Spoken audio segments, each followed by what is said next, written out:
everyone, I welcome you all and today we will discuss upon the topic Achexia cardia. So it is a primary esophageal motility disorder, also called as cardiospasm, because of severe spasm of circular muscles of lower end of esophagus. The contracted segment doesn't relax during the swelling. As a result, there is dilatation of tortuosity and hypertrophy of esophagus. Achexia cardia usually affects women of age around 20 to 40 years. Female is to male ratio is 3 to 2. There is progressive dysphagia, which is more for liquids than compared to solid food, along with regurgitation and recurrent pneumonia. There is malnutrition, ill health and weight loss. There is retrosternal discomfort and pain also radiates to interscapular region along with odynophagia, that means swelling and pain in mouth. Triad of Achexia cardia is dysphagia, regurgitation and weight loss. Investigations mainly recommended are barium swallow.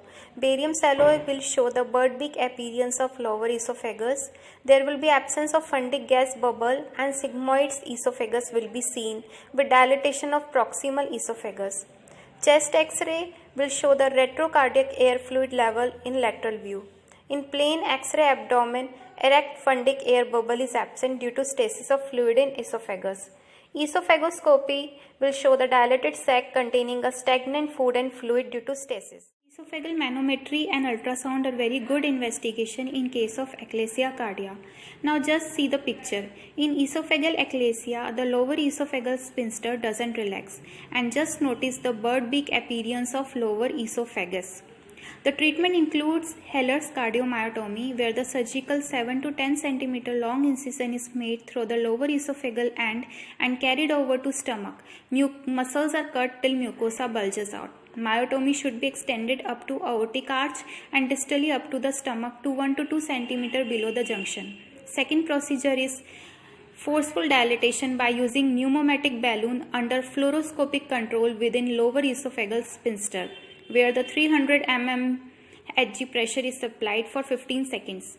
Injection treatment, where the botulinum toxin is injected in lower esophageal sphincter that blocks the acetylcholine release.